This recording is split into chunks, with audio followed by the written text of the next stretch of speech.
Welcome, whiskey researchers, to another episode of Trenny and C. It's summer, so we're back on location.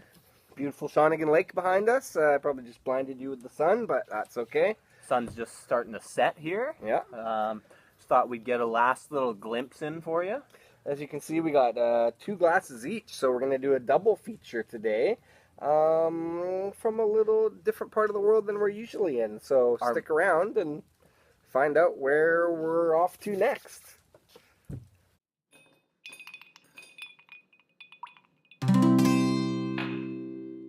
Trenny and C, drinking whiskey, describing all the flavors for you and me. Irish, Scotch, bourbon, and rye. If they like a bottle, they'll tell you why. Okay, welcome back. Why don't you reveal what we're working on today?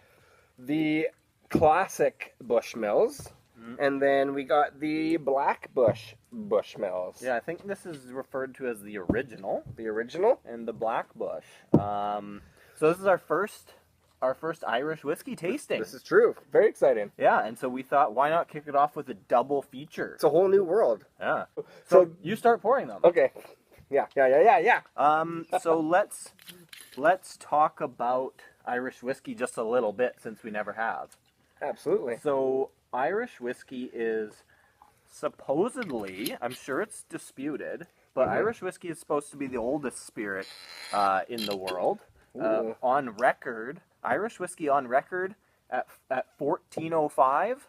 Scotch on record, 1494. Whoa. So it's got Scotch beat by almost a hundy. A hundy, eh? So Irish, we're calling Irish the original. There's some rules around Irish whiskey. Yeah. Rules kind of similar to Scotch. Must be aged 3 years. Yeah. Right? Similar to Canadian whiskey. Yeah. Must be made on the island of Ireland. Mm-hmm. That's kind of obvious, Yeah. I think. It fits Irish whiskey, yeah. And it's got to come from yeast fermented mash of cereal grains. Yeah, so you can have corn and wheat and barley and all that kind of stuff. So it's kind of similar to what Canadians do in a lot of ways. Yeah. Yeah, very cool. So, so what do we have here? Which one's So on the inside? This is our original. Okay. This is your original. Oh, this is my original. Yeah, and this is the Black Bush over here.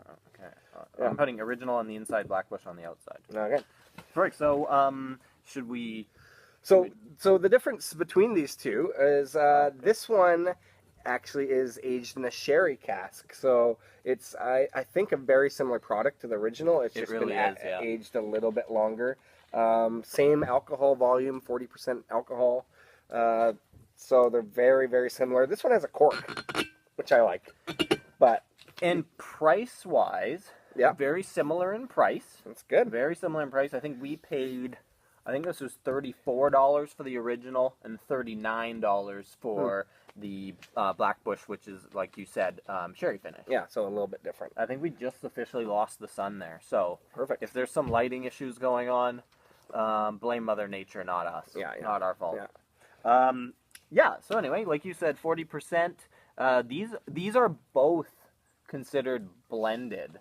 Yeah. And that's because they are not single malts. They aren't made from a single grain. That's right. Which, like in Scotch, a single malt is typically barley in exactly. Yeah. Even in Irish whiskey, but not exclusively. There's some intricacies that I can't explain. Yeah. I don't know that much yet, but so it's again kind of similar to Canadian rules, where most Canadian whiskeys are a blend of types, but they usually will be able to add other things. I'm not 100% sure with Irish whiskey. I don't think they do as often. I don't think you can add anything. Yeah, which is interesting because they're such completely different flavor profiles. It must be the region where they're from, because they're probably made relatively similarly and everything. So anyway, so we're gonna go through color, nose, taste, finish, and viscosity. We're gonna give it a score like we usually do, and I'm thinking that we probably... Should we do like color for each, nose for each? Yeah. Well, let's go one at a time here. Okay. We can probably nose them back and forth, but so we said original is on the inside. Yeah. So color wise, they're pretty similar. They're just kind of that golden golden blonde, light amber kind of Yeah, thing. the black bush does have a little bit of a darker Slight tinge to to it, but almost not a little too bit much. almost a little bit of a toasted color there, or even a hint of a reddishness there. Yeah, That's typical with a sherry absolutely. finish. It's good to hold these against like a white backdrop because then you can really tell the differences. I don't know if you can see. might This just be is the seeing- black bush, and this is the original over here. So I don't know if that's going to make any sense in this light, but we're Either not way- professionals. Either way, let's get to the nose here. Let's I'm get gonna to go with business. the original first. Original nose.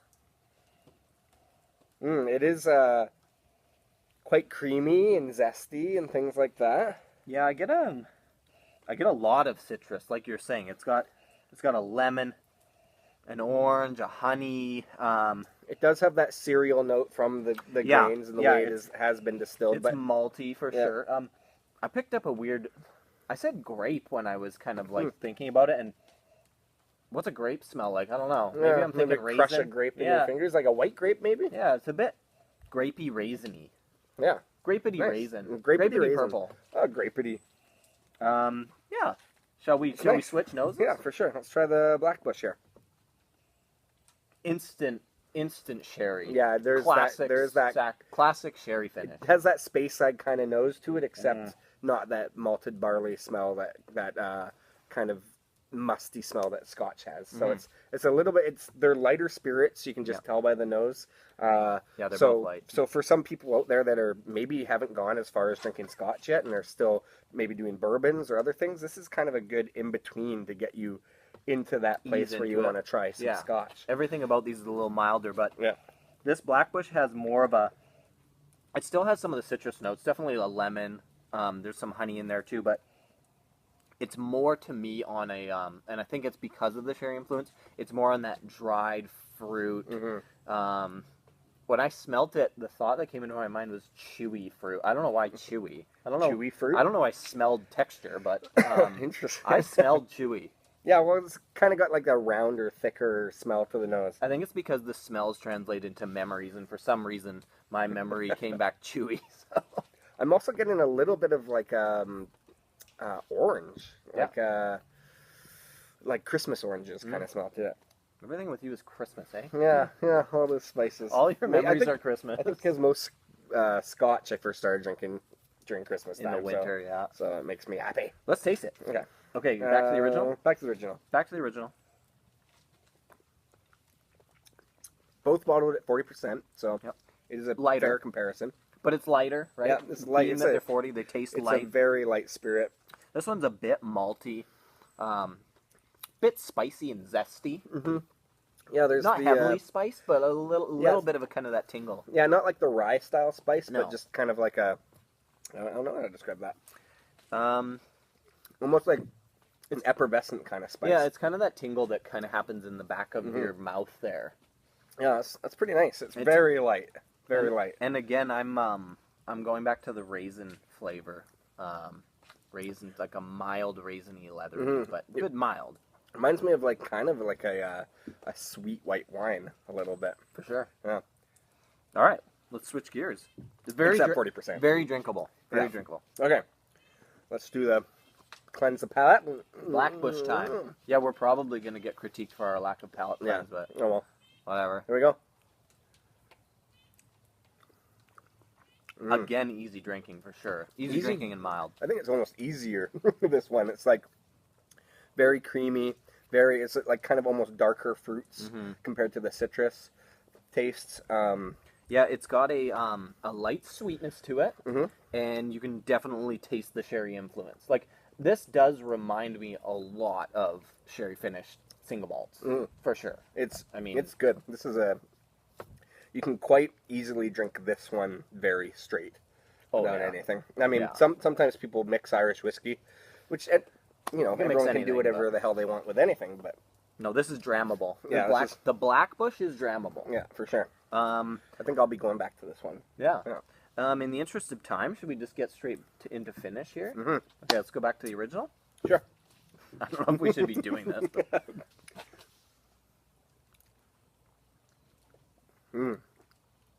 It's While you're tasting, you can just pay attention to the background. It's quite beautiful here. I get a doughiness on the finish on the original. Yeah, it's kind of got that cereal. It reminds me of like porridge a little bit or something. Yeah. It's got a kind of a thicker, doughier finish on it, but it's still delicious. Yeah, it's great. It's still delicious. Kind of like a white sort of icing sugar, but dry on the finish. All right, okay. Blackbush.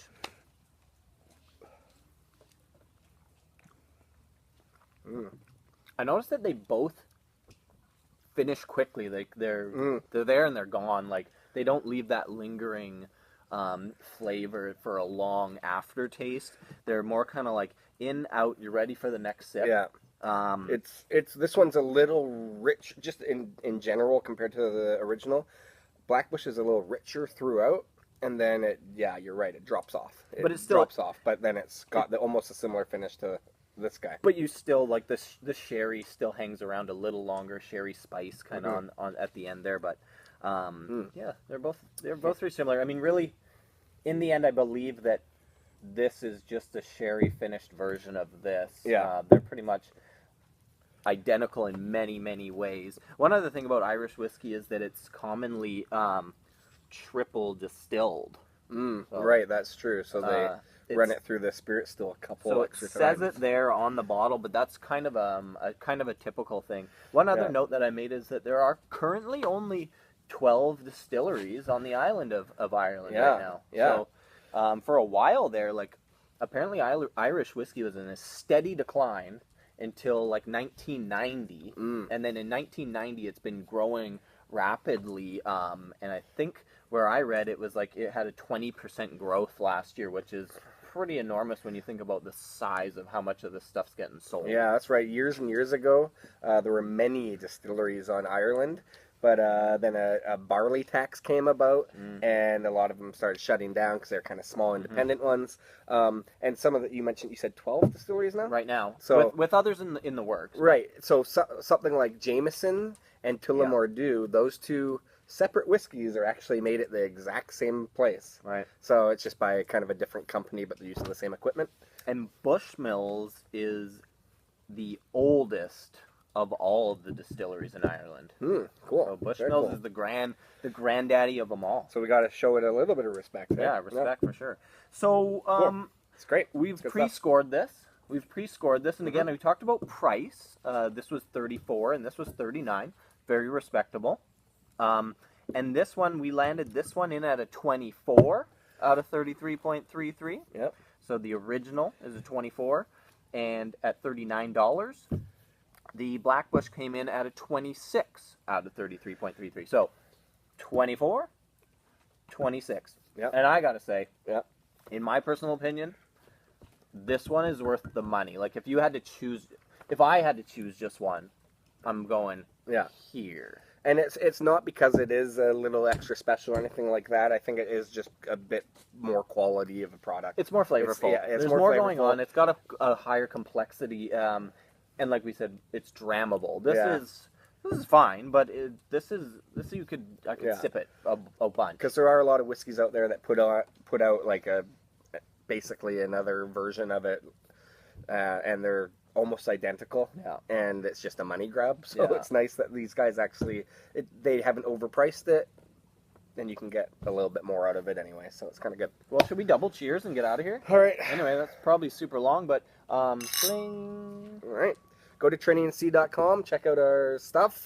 We have the shop button. Yeah, we have a shop button. You can buy shirts and all that kind of thing. Go to our Twitter at trainingandsea2. Whatever. All that. It's good. Click on more videos. Share. Google it. Tranny and Sea.